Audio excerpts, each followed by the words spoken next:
What's up, everybody? Welcome to Small Man's Podcast. Today, I have the honor of interviewing Maylin Mato Park. How you doing, Mato?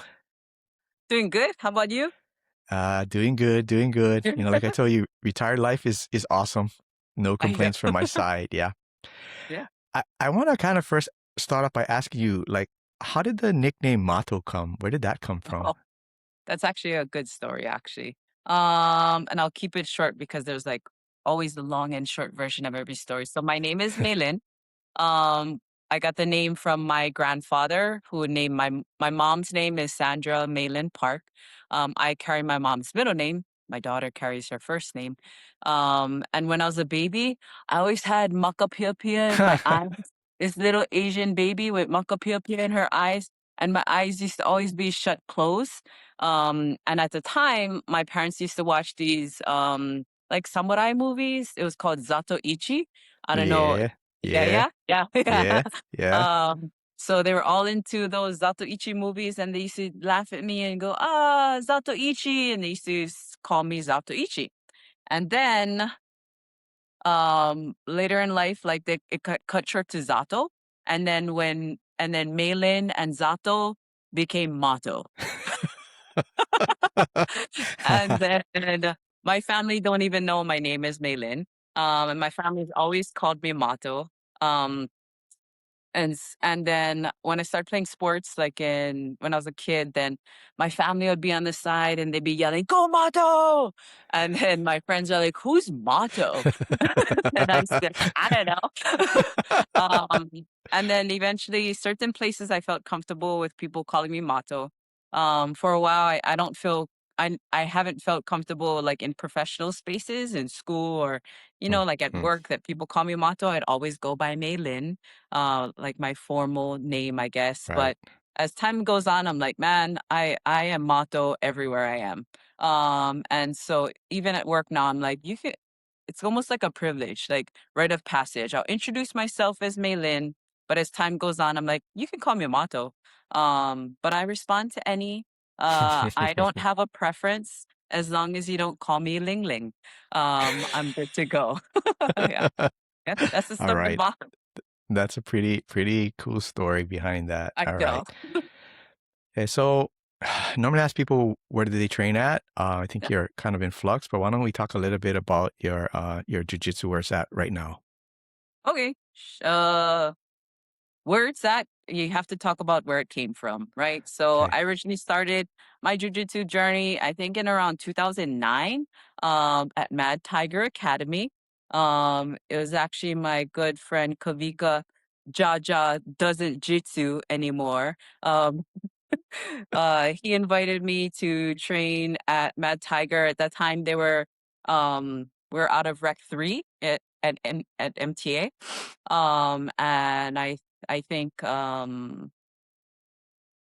I was looking for a new hobby at the time, and I was like, "Oh, this seems cool." Always wanted to train, and I started there at Tiger. I was there. I got my blue belt from Eric, and then I left Mad Tiger, and then had my daughter. So I was kind of like on a 3-year break, just being a mom, and then I met Rexy while teaching his daughters to swim at Manana Swimming Pool, and he was like, come to Alliance. And I was like, oh, I don't really know. I was like, I don't really know if I wanted a new jujitsu family, but I needed to lose my mom bod.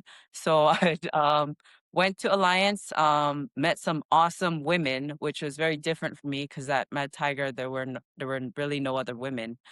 There's one. And so I was like, oh, these moms are awesome. Tanya, Lynn, Myrna, Erin, they were all so awesome. And I was like, these moms eat pizza and train, and they're super cool in their hammers. And then I decided to stay at Alliance. Got my purple, got my brown, and got my black from Alliance. Beginning of this year, also left Alliance. And since January of this year, I just kind of been like a free spirited jujitsu gypsy, and cross train wherever I can and wherever my friends are. Um, and mainly at Trickster, of course. Me and Jeremy started at Mad Tiger around the same time, so Jeremy's always been a good friend and always welcomed me, always helped me out. And so I'm mainly at Trickster, but I'm also wherever my friends are, wherever we want to train. Yeah, that's I, kind of I short remember. version. I think. I think we must have crossed paths with you.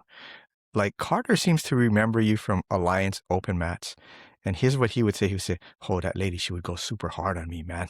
Like I don't think we ever rode. So I never had that interaction with you. The only interaction I had was at concept at the com Yeah, class. Like you never yeah. killed me. So I was like, "Oh, no, Mato, she's super nice, right?" Like I had no, he said, "Oh, she would go so hard on me, dad." But he's like a 20-year-old, right? Of course, he's going all over Oh, the place too, right? So you don't really have a choice but to go a little harder with the guy, right?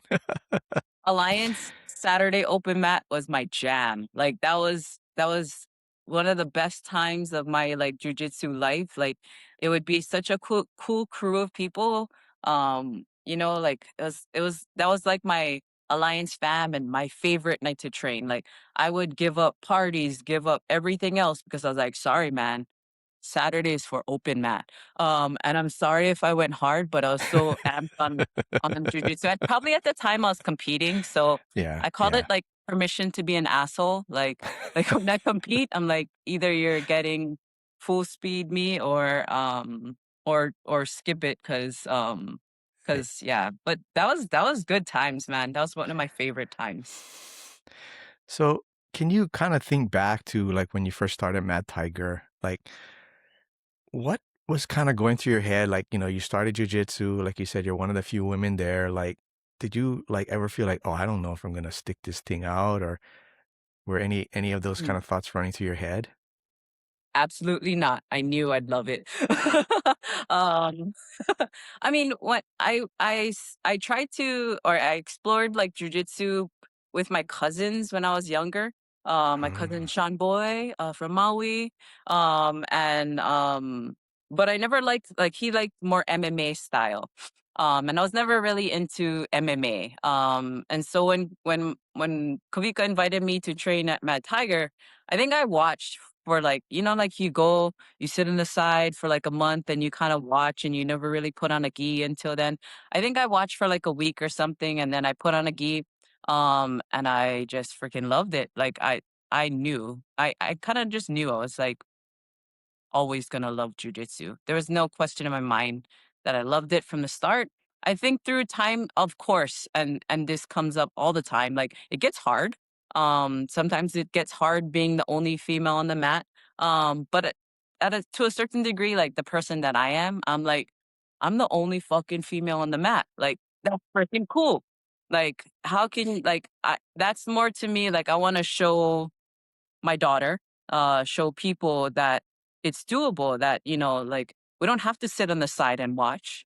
We can freaking get in and, we don't have to be um, world champ status. We don't have to be as big as others. We don't have to be as skilled as others. You just have to just be on the mat. Like that's more important to me than anything. And like once you get yourself on the mat, the rest is history. Like the growth will always come and then you look around and you just find the room just continuing to elevate, and that to me is like the empowering part of being the only female. Sometimes I'm like, I want to show everybody it's not that hard, you can do it. Like and then I like to prove people wrong. That's kind of who I am also, and I like to push people, so I like to use it as, I did it. If I can do it, seriously, if I can do it, I'm nobody. Like if I can do it, anybody can.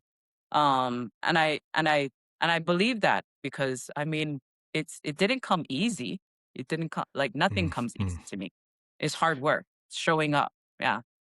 Oh yeah. So I guess I mean I would look to you as probably one of the early pioneers in that sense that from the women's standpoint at least there weren't a lot of women on the mat. I mean, there's Yeah. more now, but 17 years ago, I mean, Carter and I started in 2015, so you started 6 years before we even put on a white belt. So that's a significant amount of time Yeah. between that. I wouldn't call So it a pioneer, but I would just say like that never scared me. And that's mm, just who I am. Mm. But I get how it can be intimidating and all those things, but things like that just never phased me. So yeah. Yeah. Sorry. No, good. So you've been training for a significant amount of time, and like, who do you think have been some of the influencers on your jujitsu style or your jujitsu game? Oh, I mean, everyone I rolled with, I learned, hmm, I don't know if I have a game. I, um, and I just like to roll, like just plain and simple. Like I just like to roll. I think instruction wise, um, how do I like? Well, I'll just say like Mad Tiger was like a half guards. Like Mm, Eric taught half guard a lot. And so I remember that and things that he taught me from then still stick with me now. Like the sit mm, up half guard to this sweep. I freaking love that one still. And then at Alliance, like everybody's game there, was so different. Not everybody had a different game. We didn't have like a particular style of jujitsu at Alliance. Everybody played different things. And if there was one thing that I think maybe I leaned towards was legs.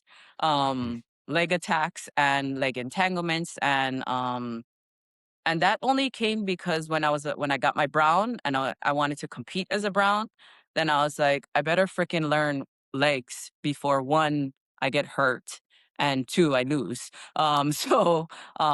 So it's like I have to learn legs. And then learning legs just changed everything, right? Like it just opened up a whole different door to all kinds of things. And so I actually learned legs a lot from Jeremy, and mm. all the trickster guys. I learned from, the what is it called? Monster Sheep guys. When I was doing doing more no-gi, they were very helpful.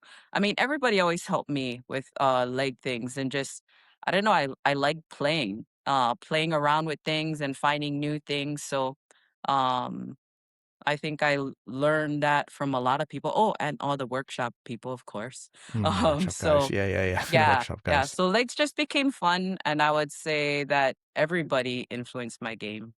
Okay. Um, Were yeah. there were there I'm sure there were, but can you think of a challenge or two that you faced from from your early days or even up to now that you've gone through with your jujitsu? Being older, being older is a big challenge. Being female, kind of going hand in hand, and I think that challenge was never an excuse. It always became a motivating factor for me to lift weights, to be as strong as I can, to do yoga, so that I would avoid injury and find good recovery, and then recovery, like making sure Mm. that I got the right amount of sleep, the right nutrition, um, the right everything. So I think being older and being female is always a big challenge. Um, I wouldn't say being short is that much of a challenge, but but yeah, those are the main challenges, and I think there are lots of challenges, There's a right? lot of challenges. Yes, Yeah, yes, yes, yes. yeah, Agreed. yeah. Do you mind me asking how old you are? I'm 42. 42. Okay. Master's So, three. see. So, where do you think your jujitsu might be in 10 years? Ah, wow. Every day I train, or every day that I think about jujitsu, I just hope to be training for as long as I possibly can. Where I'll be in 10 years is a 10 years from me problem. Um, I just am kind of riding it out. I don't really see myself. I think my body is the one that's going to tell me where my jujitsu is. And I'm going to listen to my body and respect its pace, its everything, and um where we go from here. So I try to take care of my body so that it would allow me to continue this, but I at 52, I just really just hope to still be training. I hope to still be training with the young people, and still handling. So when they say like, "Oh, auntie, you like roll," that auntie still can handle. Like that's what I want to be. That's where I want to be. If I can still hang with them spunky little whatever year olds and still like handle it, that's where I want to be. Still, I guess. Yeah. Did you, throughout maybe towards the later parts of your jujitsu or, up to current, have you done like coaching people, like from that, whether it's in class or after class or even like coaching, cornering people in matches? Do you mean coaching or teaching Um, or I guess both? could be both. Yeah, could be both. Yeah, yeah. I currently, well, hmm, I think naturally I'm just a person, especially when you have experience, people come to you for coaching advice, period, right? Hey, you did a comp. Can you tell me how to do this? Hey, you did a comp. I saw you did this. Can you tell me about how you cut weight, how you prepared, what cardio? Like people always will come to you with questions. And I'm always happy to share that. And I always say like this worked for me. I don't think it will work for everybody, but I know what worked for me because I can only speak from my experience. So coaching wise, I wouldn't say I have any students that I've coached or I mean I've cornered or like at Nagas and stuff, right? Hmm. Hmm. Um I would say though that I've always respected the head instructors of schools to be the main coach for everybody because I am not the head instructor of any school. So I would just try to supplement with like Mato advice, and Mato support. So in that sense, coaching. Teaching, I think I started teaching more after I got my black belt. Formally, like actually running classes and right now I run on a women's class out of my garage. And trying to build up just that give back and building a women's community. And kind of like a soft introduction or like advanced techniques depending on who shows up. Just trying to be of service to women because, like I said, I didn't have that kind of stuff. So yeah. I don't know if that answered your question, Yeah, but very cool. yeah. Very cool. Very cool. So, do you have friends that you've convinced to do jujitsu?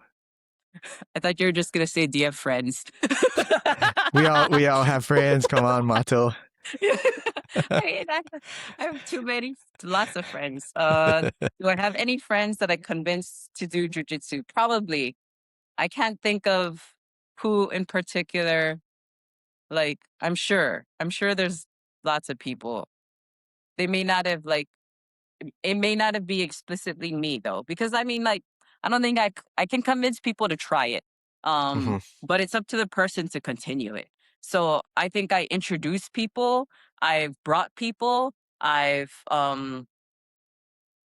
mainly like connected people to gyms and in that way. But I always know that it's not me. Like I'm not gonna get you to come and train. Your ass needs to show up.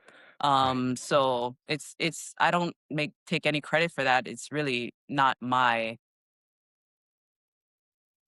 I did it. It's not a product of me. It's a product of the person Right. for Right. showing up. Yeah.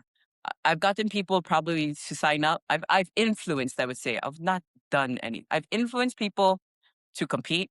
I've influenced people to train, but it's really up to everybody to do it on their own, right? So, yeah. Very cool. Very cool.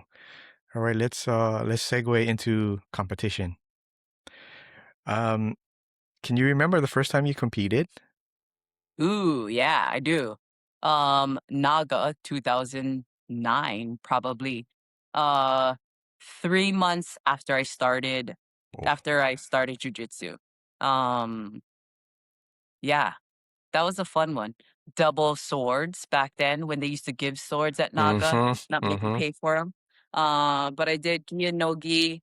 I remember Kevin was my coach at like helped corner me. Eric was there too, but I think back to then and I'm like, oh, I was just pure heart. I think The I think grits, in the I grits, know. yeah. I think in competition, I was pure heart up until maybe brown belt. I don't even I didn't know points. I didn't even understand that there was points. I thought it was like to the death kind, right? Um like sub only. Like that's always the goal, right? Right. I didn't understand points. I understood dominant position though. But I had no idea what points were. I couldn't even tell you if I had points or advantages or anything. I really didn't even know. I didn't even know that is purple. No joke. I didn't even know that. I just was like, I'm gonna compete and I'm gonna just give it my all. I'm go out there kick some ass, right? Yeah, yeah. I'm just gonna go out there and I don't even know what I was thinking. Yeah. But yeah, 2009 Naga. I don't think I competed as a blue. I might have some small like I think I competed in Naga as a blue and like some small Hawaii ones. And then I didn't compete in IBJJF until it was a purple. Um yeah. Yeah. Nice. Okay, so when was the most recent competition? um Would it have been this is the age showing, yeah? Would it have been I don't think I competed in the last year. So I think last year, Masters or Vegas. Vegas. Um, that was 2025. Yeah, that was the last time I competed, Vegas last year. Yeah.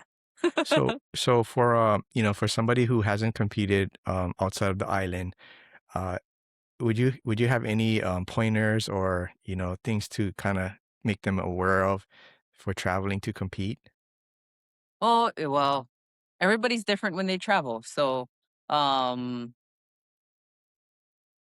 I would say and you said advice for someone traveling to compete. It's worth it to at least try. I've been saying this a lot. Like you owe it to yourself, to test yourself on where your jujitsu's at, or just everything. Like right, like you owe it to yourself to see if you can hang with the best of the best. You owe it to yourself to see like in Hawaii, we don't have many people. Like, case in point is the Honolulu Open. Nobody in your bracket, single people brackets, and like your friend is the other person, your training partner is the other person in your bracket because there aren't a Masters 3 woman who is same weight. Um, and same belt, same what all the things, right? Like so it's really hard to find someone who is like you here in Hawaii. And if they are, they're probably your friend, right? Well, training partner, friend, whatever. Um, so it's fun to test yourself with someone who should be your like a likely counterpart, right? To see like for me, like it would have been like if you just got a promotion and you're like, "Hey, I'm a purple," I don't really know if I'm like a true purple anymore. I don't know. Like, I think like maybe my coach give it to me a little early. Test yourself. Go compete with someone who's the same weight, same gender, same belt, same weight, same rank as you, and then you'll see. You're like, "Whoa, that was a wake up call. I am not a purple belt." Um, or you're gonna be like, "Wow, you know what? I can hang. I Mm. can hang with where I should be in my jujitsu, where I'm supposed to be in my journey." Um, so yeah, I would encourage you to test yourself, and you owe it to yourself to know that. And every time you get promoted, you need to continue to test yourself. Um, and then at black, it just opens up crazy. Like then you're just like, oh boy, Yeah. that's a whole different story. But Yeah. Yeah. um, Yeah. Yeah. Yeah. I hear you. but I hear you. but at least try it up until then. Yeah, yeah.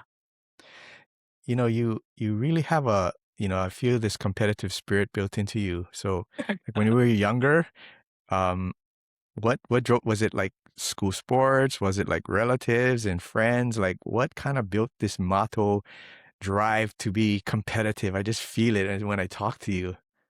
I think I was just born like this. I really do. Um, I'm in Aries. So that like fire spirit, I think, is just part of who I am.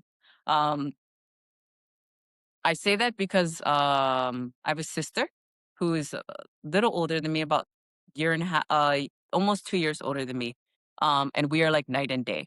Um, and I always say like she's like night and I'm like day.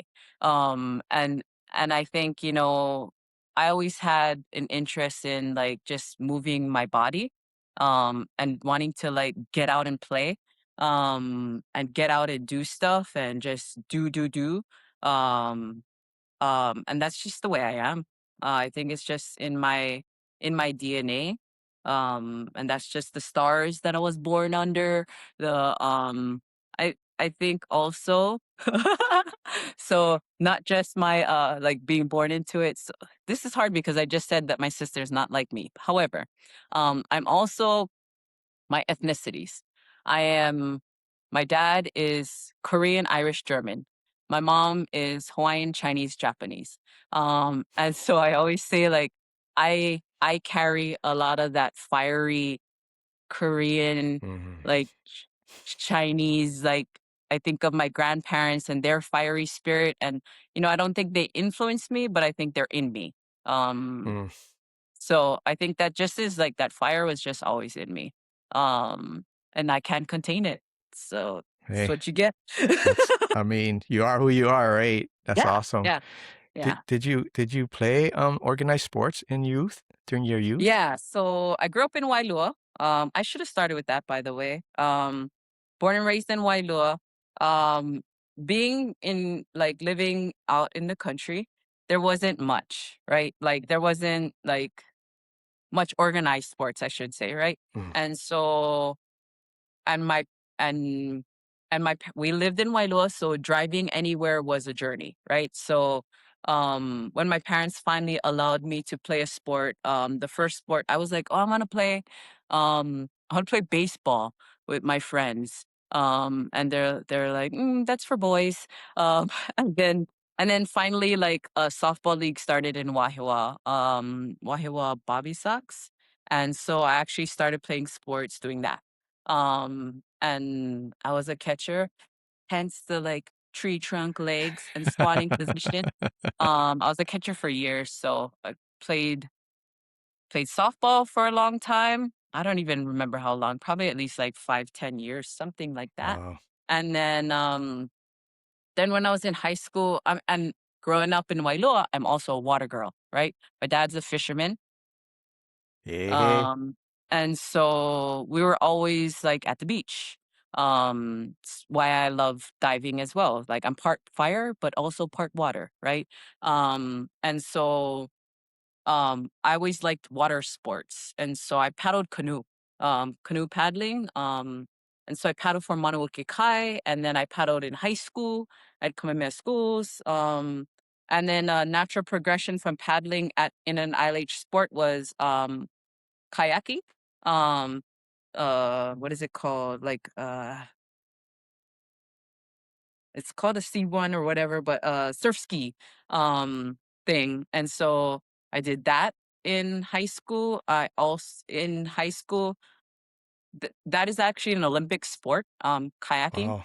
Wow. And so I went to like some junior Olympic camp thing in Oh. Lake Placid and Chula Vista, and I was all into that for a long time.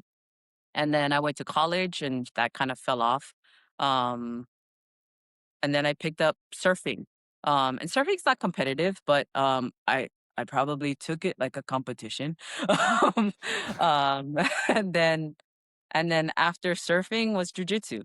Um, and that was, I mean, jujitsu has been a lifetime of work towards. So I really don't have time for a lot of other hobbies. So yeah, I yeah, hear you. I hear you. yeah. I hear you. All right. So, shifting over to from that standpoint of work, right? So, um, I know that was it mid last year you got your doctorate? Is that Yeah, last correct? year. Wow. Awesome. You wanna talk a little bit about that journey? I mean, Yeah. you're probably the first person that I know that is a doctor and is a black belt. So, Oh, I don't know. Well, I was gonna say Sarah Medoff. She's actually has her PhD in economics as well, and she'll be a black belt soon. very soon, I'm sure. Okay. So I'm not the only one. And I'm not the only one who, pursues professional degrees in many ways. I'm sure there are lots of people who pursued that. But in my other, I guess, in the world where they call me Maylin to start, so I actually was a recreation. So I have my bachelor's in business right out of high school, got my business degree. And then I was a lifeguard through high school, not high school, through college, sorry. Boom. Um, because I wanted to buy a Toyota Tacoma. No joke, no joke. Um, so throughout college, I was lifeguard for the city and county as well as MTA. Got my business degree and then a job before I even finished my degree, and I think I was only like 21. Um, MTA had a position open for a pool manager to manage the swimming pools in Mililani, and so I applied and got that job. I was managing 50 lifeguards, and I was like Oh. applying my business degree, but also drinking with everybody at the shack at the same time. um, Pretty crazy, yeah. I know. That is actually where I met Jaja Jitsu, who introduced me to jujitsu. And so I was working as a lifeguard manager. I bounced between the city and MTA for years and just managed recreation. Um, and then right before I had my daughter, I actually lost my job. It was kind of crazy. Like I Oh. um, bought a house in Milani in March. Lost my job in like April, May, and then found out I was pregnant with Sandra in June. Um, 2013 that must have been. And at that time I just probably left Mad Tiger right before that. Um and so I um I continued to work through that. I was uh I was actually working for my current boss now for Pony at Eat the Street and Honolulu Night Market. So she was, she saved my life pretty much that time. She really did. And I worked for her street grinds business and just needed to pay my mortgage, needed to like make sure that I was okay. And then after I had Sandra, I went back to the city, and then I was like, what am I doing with my life? Right? Like, I'm a mom, I'm a single mom. Um, I've managed recreation all my life. I always knew that I was a good, maybe not good to everybody, but I knew I liked being a manager. Um, I knew I liked being outside, but also like like um inside and outside job, right? Like I like being busy, but I also like the intellectual side of of things. And I felt like at the city, I don't know how else to say this. I felt like my brain was going to waste. And so I'm not a clock in, clock out kind of person. And if it's about doing time, I'm not about that because there's lots that I could do with my time. So I didn't like wasting my time. And I wanted to be more productive with my time, and I needed to do something to support me and my daughter. And so I decided to go back to school. Um, got my master's so my sister and her husband were like, "Hey, why don't you look at this like doctorate in social work degree?" Which I thought would be great to manage a nonprofit organization, which is my skill set still and at the time, right? And so I was like, that'd be great. I can run a nonprofit. That's who I think how I can support my life and still be happy with my career, right? Not too crazy. I thought about going to law school, which probably would have been if I had done it earlier in life. I probably would have chosen that route, but I was like, that's not the lifestyle that I am willing to sacrifice being a single mom and whatnot. So I went back, got my master's in social work. Didn't know what social work was. This is the story of my life, yeah. Didn't know what social work was. Actually was like, I don't want to be a social worker. I just want the doctorate. I just want to be a manager of a nonprofit. Ended up learning so much. about myself, about being a mom, about people, um, about society, about everything that I think, I needed to learn at the time, which was cool. It was an intense 2 years. I would cry all the time. I'd like Mm. seriously cry all the time because I was so overwhelmed with everything. Um, Working, going to school, being a single mom, internship, all the things. Wow. Um, and so got my master's, and then I had mentors who put me on projects for research, like research projects. I was like, I don't know what research is, but cool. I need jobs. Like I'll take a job, and learned a lot in the process, and ended up leaving the DSW, which is more clinical route, and went the PhD route. Also because there are no, also because that's the only route we have to stay on island. I wasn't gonna Mm. uproot my daughter and move anywhere to go pursue my PhD anywhere else.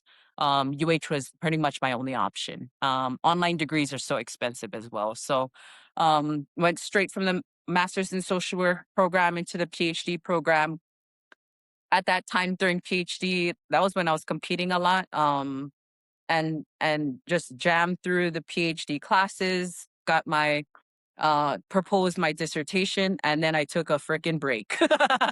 and then and then I was enjoying just working for a little bit, for 3 years actually. I was all but dissertation ABD for 3 years. And that was probably when I competed even more. And so I just tried to enjoy life a little, and then I had a resparking of my PhD through my Maori and Indigenous Scholar Network, and my Hoas, Kumu Mapu Ana Antonio, and my friends, really brought me back to, like, you need to finish that shit already, and remember why you did it in the first place. And so I buckled down and set myself up to graduate 1 year later. um so that was a journey, yeah. And so in my line of work, I guess, like, what is research, because nobody understands what it is. It's just a bunch of reading and writing, but also just using data to support things. And so my research is all driven towards Native Hawaiian health and healing. Um, and how my thing that I always wanted to do was help kids. Always, kids was always my focus. Kids was always like, I taught kids swimming lessons.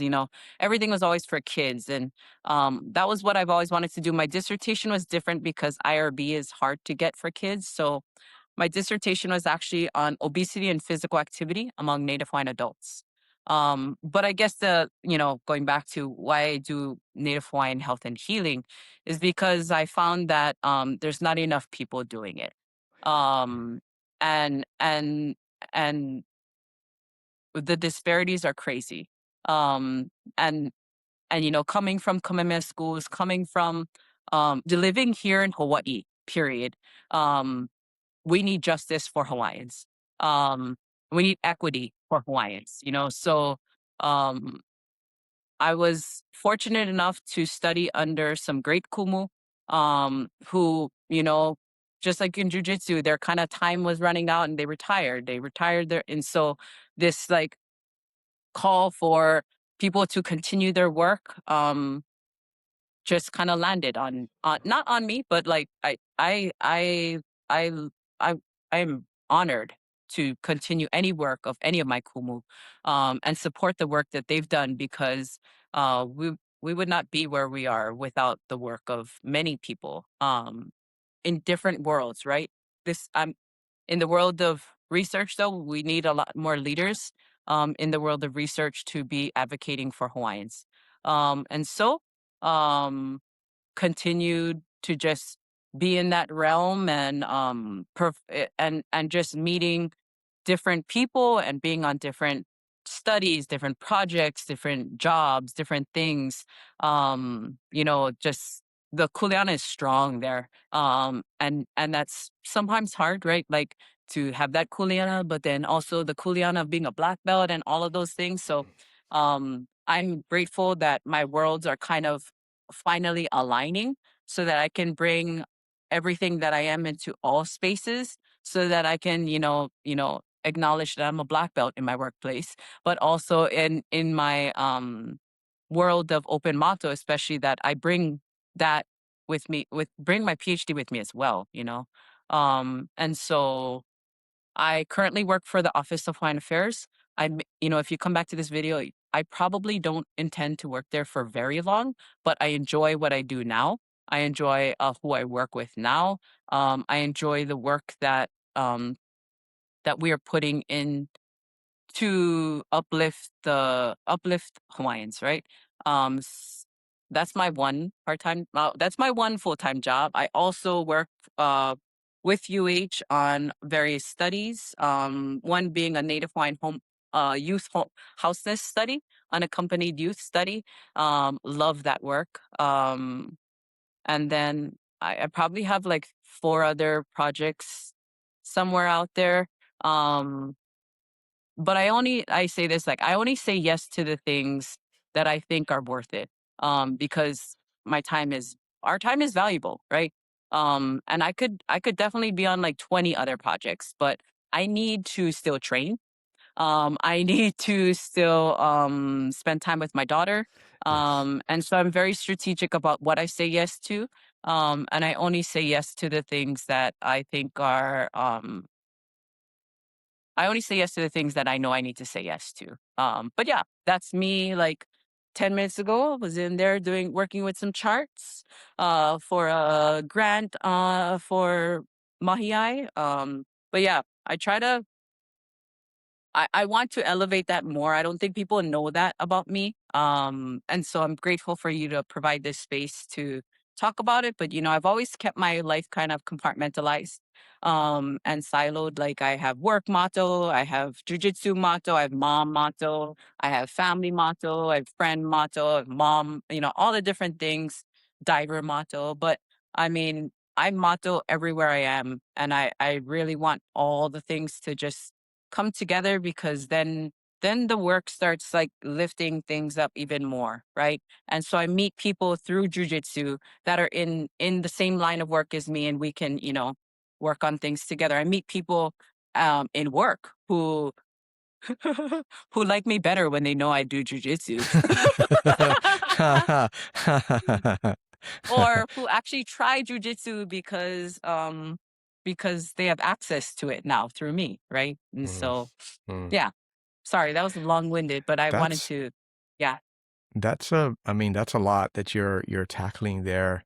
Like you say, single mom. I mean, all these initiatives and all these noble causes that you're part of, right? So that's I'll just call it your real job, right? But then now you have Yeah. all these, I don't know what do you want to call them, hobbies or side ventures or other things like that's going on. Let's talk about those things. Those things sound like pretty intensive parts of your life as well. You mean open motto? Open motto. That's Yeah. that's what we want to hear Yeah. about. Um, so I've always known that I've kinda wanted to do open motto. But like you just said, my to-do list has always been so long that open motto always ended up on the bottom. Get my degree first. Obemato, wait until you're done with your degree. Wait till you have your black belt. Wait till whatever. I think it would be 2 years in August, or July, I should say. 2 years come next month. Yeah, soon. I I had this moment where I was like, it was 2 years ago, so I was like, I'm 40 years old. Um, I'm 40 years old. Um, I've been doing all these projects for everybody else. I've been giving, to bosses, and I love everybody's causes, but I've been working for everybody else's mission, everybody else's dreams. What about my dream?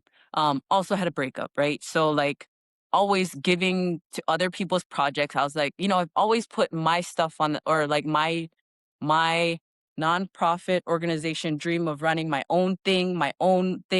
I always put it to the side. And I was like, something happened with my dissertation. It was delayed. And I was pissed. so, so I was like, I was pissed. So I was like, F this. F everything. Why am I waiting? I'm 40. What am I waiting for? Um, there's no other time I will find I can make time. This is why I started clearing stuff off my plate. And I was like, if I can make time for everything else, I can make time for my dream too. And then I started Open Mato. Um, and so August of 2024 it would have been, right? Um, old age. Yeah. 2024, I was like, I'm just gonna start. I don't, I have big dreams for what open motto will look like. I really do. I still do. I share it with some people, and I'm happy to share a little bit more about that. But I'm still working on all of it, and trying to put it together. But I was like, I'm just at least gonna start with teaching yoga, which was actually the easiest thing because I finished my yoga certification course. I had access to a spot. I taught it out of Alliance. I know how to run a business. That part is not too difficult. I'm business minded anyway. And so I was like, I'm just gonna start by teaching yoga. Set myself up. Everybody's asking me, when are you gonna teach yoga? And I promised people for like 2 years. It's like, when I'm done with my dissertation, I'll start teaching. When I'm done with, when I don't compete, all these things. And I was like, F it, I'm gonna start. So I just started teaching yoga, and it all kind of started to come together more and more the more and more I did it, right? And so what Open Motto has truly become, and well, leaving Alliance also opened up doors for me as well in terms of what I can do with Open Motto. Um, and so my dream, um, I'll start with the big dream and maybe work backwards. My dream is to have locations across Hawaii and maybe the globe, of centers. I call it Open Mato's house, of centers where people can have access um, to physical activity, um, and physical exercise, right? Or some movement of body, movement of breath, movement, just movement in general. Um, the the mission of Open Mato is really that using movement as healing, right? We all do it. And we all do it when we go to jujitsu. We all do it when we go to the gym. We all do it like, well, not everybody, because not everybody has access. Not everybody can afford it. So my dream, sorry, going back to it, it's a lot of dreams, and I probably should have put up my like big vision board. But I want I want centers, and I want it in communities where communities need it the most, mostly rural communities, like where I grew up in Wailua, um, maybe out on the west side. But it also needs to be something that community wants and has engagement in, and has all the power to decide what it looks like. But I want communities to have centers where people have access to physical activity. What that looks like could be different, because the physical activity I can provide now is yoga, jujitsu, um, I would love to provide diving. I would love to provide other classes, right? So having options, because not one physical activity resonates with everybody. Jiu-jitsu is not for everybody. It really is not. The gym is not for everybody. Um, Everybody needs to decide for themselves how they want to move their bodies. I want people to have access to be able to do that, especially children, with obesity rates being so crazy that 3 out of 4 people are obese here in Hawaii is ridiculous. So to address all of those, I want to use preventative measures in communities, by communities, for communities to decide how to be physically active. Another standpoint, I also want it to be affordable. I need to set up my 501(c)(3) and start my nonprofit so that we can apply for grants so that these things are funded. And so kids, for example, don't have to pay for jujitsu.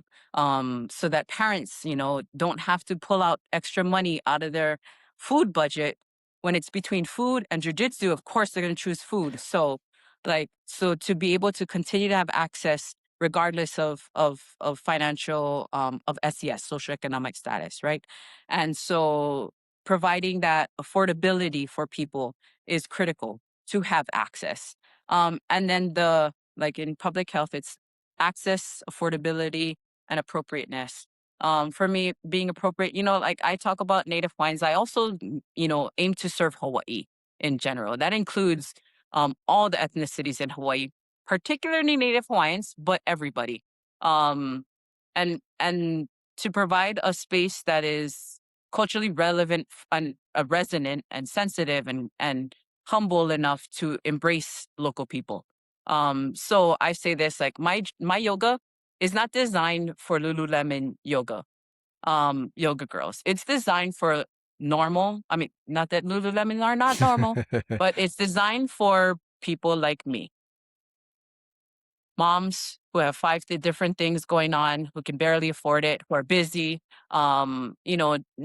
not um, working hard, working class folks, and local people who like to eat pizza, and just want to find a way to move their body, who are on their own, physical activity and healing journey of their own, and journeys in life of their own, because we're all struggling in some way, some shape, some form. Everybody struggles. Everybody struggles financially, whatever. Everybody struggles in some way.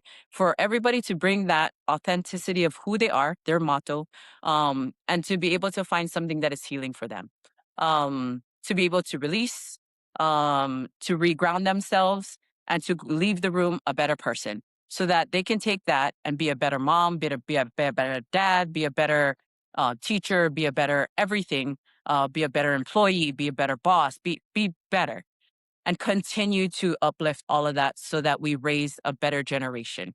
Um, Intergenerational healing is what it's all about. And it starts with providing, for me, there's many ways to healing, but for me, it's physical activity, without it, like you said, like I'm just naturally like this fiery spirit. I need to work out. I need. It's not a want, it's a need. And I don't think that everybody's like me, but I think that I know that what works for me can help other people. And so I want to be able to empower and uplift and provide that for Hawaii. And so that's like the big vision of Open Mato, what that means: coming down, set up 501(c)(3), get the nonprofit started, and partnering with. I can't do it all by myself, and I'm not going to say what needs to happen in all these different locations, because it needs to be in community. So keeping myself grounded in different communities and understanding that Wailua is going to look much different than Mililani, that so just keep. So I don't even know what I was going to say, but just keeping my pulse on all these things and understanding where to go from here, for gathering all this data, um, and kind of making an assessment of how to move forward with Open Mato, with the mission in mind that we need to heal our people. We need to heal our the whole line, because I don't like where the world is going. I don't like opening up things and just reading about all the shit in the news, Yeah. shootings and all these things. I don't like hearing that. And I want to do something about it. And the way that I can is um, breaking that gap by, one, working on me, being better for me, and continuing to work on who I am, raising my daughter to be a better person, and then providing spaces to uplift that, is the whole mission and goal of everything that I am. All the different parts of Malin Mato Park, right? So that's like a long-winded thing, but yeah, I do just kind of enjoy my hobbies, my passions, and like sharing it. But the goal is not to force people into anything that I do. It's not. I don't want to clone me. That no, we one of me is enough, um, more than enough, way more than enough. Too much for me sometimes. But to help people be better for themselves and all generations to come, that's the goal. That's always the goal. That's Yeah. awesome. That's awesome. Yeah. Okay, so if I know you have so you have hot yoga, Yep. you're doing women's jiu-jitsu, and Yep. then you're also doing gyotaku Yeah. workshops, right? So if Yeah. anyone is interested, what's the best way for them to contact you or get more information on those things? So everybody communicates differently. You can go to my website, openmato.com. I update it just as regularly as I update my Instagram. My Instagram handle is openmato. And then honestly, my cell phone number is out there publicly, 808-368-3746. You want to come to the source, just call me, text me, and you can just come straight to the source. Until my operations are not sustainable for just one person, you can just call me direct. Don't be afraid. I always like we always say like day one or one day. The longer you wait to start your journey and whatever it is you're interested in, you'll be master's three, or you'll be 40 years old and you'll be like, what the hell am I doing with my life? Um, and so I am as crazy as I am. I'm actually very approachable. Um, I hope. I'm not as scary as I may seem. Um, so please just do reach out. Yeah, always here. You know, I really learned a lot about you today, Mato. I mean, we've had a few short conversations in the comp class, but you know, you really enlightened me about what your journey, what you're built, how you're built, and you know what motivates and drives you, right? So I have a lot of respect for you and appreciate you sharing your story with me today. Yeah. Same. Um, you know, uh it's difficult enough to just do one thing for one person in your life, but you're trying to do it for many all at the same time and still be a mom, a friend, you know, mentor, a manager, all of those things, right? They're not easy to do. So much respect for you. Yeah. Thank you. Thank Yeah. you so much for being part of this, right? So as we wind down, is there anybody that or anybody or any organization, anything that you want to shout out to or give thanks to? I wanted to acknowledge you, Robin. Thanks for I as much as you say like I have a lot on my plate, whatever, it's true. Um, but a lot of people do. And I think there's a lot of people doing great things out there, including yourself. Thank you for providing this space for me to tell some of my story. I don't usually like to be the face of Open Mato. I usually use my daughter. Everybody can see that. I don't like to be in front of the camera. I like to be behind the camera. Um, and I know how important it is to spread the message of Open Mato so people truly understand what I'm trying to do. I'm not just trying to sell t-shirts. I'm not trying to make money. I'm not trying to like get back at anybody. I'm not trying to just do my own thing. It really stands for a big, big mission. Um, and I don't think that I get to share that a lot. And I don't even like to do my own social media, but I have to. But I think it's important for me to tell this part. And I actually have not told it like this, besides in conversations. So thank you for the space to do that. And thank you for all that you do with the kids too. Um, Thank you for all that you do as a father. Thank you for this space first. Um, what was it? Who can I shout out? Anybody, anybody and everybody. That's hard because I have so many friends. I guess in this space, shout out to Jeremy. Uh, you know, I remember like him walking into the YPO spot when he first started, and we've been, friends ever since, and he always welcomed me. So always welcomed me, always helped me at competitions, never asked for anything. And I really have so much love for him and Trickster, and all the Trickster folks, that's always been a second family to me as well. So gotta shout out all of them. Gotta shout out Mad Tiger, gotta shout out Alliance, and all my families there, all the people, all my training partners and their wives and their kids and everybody, like all the families, I can't not shout out to those people. Um, I trying to feel what I'm feeling, and I need to shout out Sandy, my daughter. So when she watches this, she'll be like, "Yeah, you didn't mention me," but also she's always in my heart. So I think I have to shout out to Sandy, of course, and shout out to all of you. I hope to see everybody on the mat. That's it's where you find me. So I hope to see you there. Yeah, I think that's it.